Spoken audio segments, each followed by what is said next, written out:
We are meeting the immediate needs with the money that we have. We are expecting another hurricane hitting. We do not have the funds. FEMA does not have the funds to make it through the season. This all comes as the Biden-Harris administration spent over $1 billion from a FEMA program on services for migrants. The president and I have been paying close attention from the beginning to what we need to do to make sure the federal resources hit the ground as quickly as possible. And that includes what was necessary to make sure that we provided direct federal assistance. And that work has been happening. And the federal relief and assistance that we have been providing has included FEMA providing $750 for folks who need immediate needs being met, such as food, baby formula, and the like. And you can apply now for anyone who's watching this who has been affected.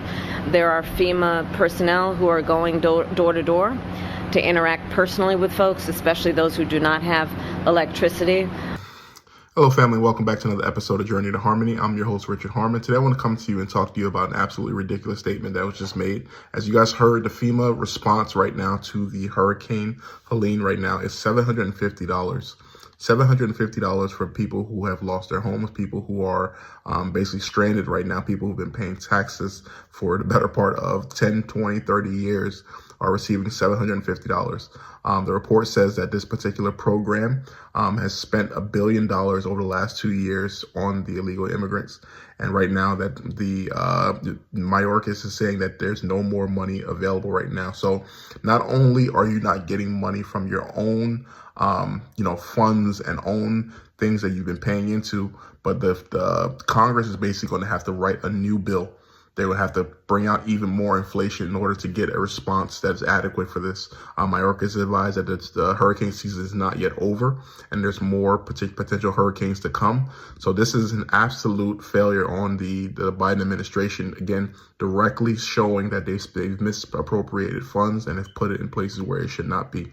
Right now, we are in a serious situation, not only with this, but also with the port strike that is happening right now.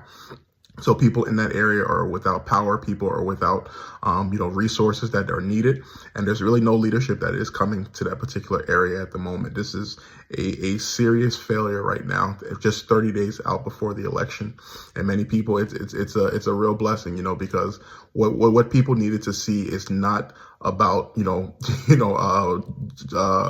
identity politics. They need to see real things in action, as we see with the war in Israel and with what's going on with Iran. We have, cybersecurity attacks that are happening. We have so many different things that are occurring right now. And the idea that someone would vote for someone who is just saying that you vote for me because of the color of my skin is absolutely ridiculous. What are your thoughts on this? Please comment below. I'm going to play another video here, watch a little bit of this, come back and talk about it. If it's your first time joining, please hit that like button, consider subscribing to the channel, and here we go. Pressure cooker situation. It's not as simple as prices are just rising because of simple supply and demand. No, we are also going to see a slowdown in production. That could mean reduced hours, more layoffs. We know that the economy is not great. I mean, they'll tell you it's great, but you and I both know that unemployment is rising and that growth is slowing. What's going to happen if production suddenly halts in the United States? This is going to have a serious ripple effect. And some will say too, oh, well, that will never happen. This is an election year. They're not going to let that happen. Well, fun fact, the Biden administration could put a stop to this today if they wanted to. They could invoke the Taft-Hartley Act to force workers back on the job. So why haven't they? Well, let me ask you another question. What are you seeing in the news about these port strikes? Because most of the time when something like this happens, especially a month before an election, it's going to be downplayed, right? It's going to be not that big of a deal, no reason to concern, no reason to panic, don't stock up. But in fact, what I'm seeing is actually the opposite of that. I'm seeing a lot of headlines saying that this is incredibly serious, that we should be prepared, and that this could drag on far longer than expected. Now, why would they have that in the news? Well, the answer came to me pretty quickly. It's because now they have something they can point a finger at. Federal Reserve was forced to choose between inflation and job growth.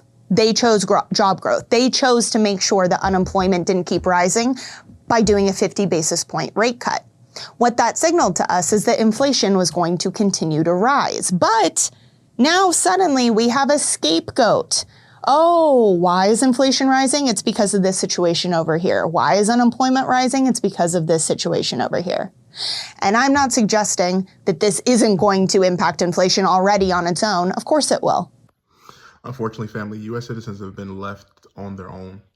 Again, migrants everywhere are laughing right now as they're cashing out their $9,000 food stamp budgets, as they're receiving their housing vouchers, as they're receiving all of these particular benefits that they're getting. In California, once again, they are receiving housing assistance that potentially could get them properties that are in the hundreds of thousands, close to millions of dollars, which they wouldn't have to pay for. It is just a egregious event that is happening one after another.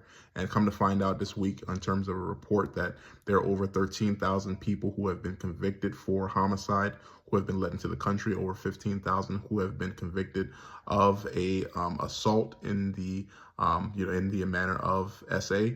There's so much that is egregious right now that is happening to our country. And for the most part, every time a U.S. citizen is in need, no one has any money. And right now, the money that people are paying, rightly so, you can imagine that the U.S. citizen is going to continue to rise up as they see this thing happening right now. This is a truly treasonous action that has been committed by the Biden administration. Kamala Harris, as well, as she said on many occasions, she was in the room on all of these particular decisions. And now she's doing her best to sidestep and to back away from a lot of the things that are happening. As we are here right now, we need to pray for our brothers and sisters, again, because this could happen to any one of us. We heard about what happened in Hawaii with the fires that happened a few years ago, and now here it is with these hurricanes now. So we're showing, for the most part, is that when you are an American citizen, something goes wrong to an entire neighborhood, entire state, there's not much help that's coming for you. And we are pretty much all you're going to have. So if you're someone who is looking to help in any way possible, maybe you can take some trucks or some things down to that particular area to help people out. But people are in some dire straits right now, and it's just an interesting time frame. Again, in terms of what the speaker was speaking about just before this video, there is a clear reason on what they can blame it on now, right? So they were looking for a reason on how they could, allow the country to roll into a recession. And now all of a sudden they have the port workers who they can blame it on. Everything goes bad, everything goes sideways. Everyone will blame the port workers for this particular issue. They will then be able to push that automation and be able to move those particular workers out of there. And it's all just something that looks like they were planning on doing. Joe Biden himself has stated that he has no intention on stepping in between the business and the port workers. So we're in an interesting position right now to see exactly how this plays out. What are your thoughts? Please comment below. Like, share, and subscribe. Thank you so much for joining. Have a good day.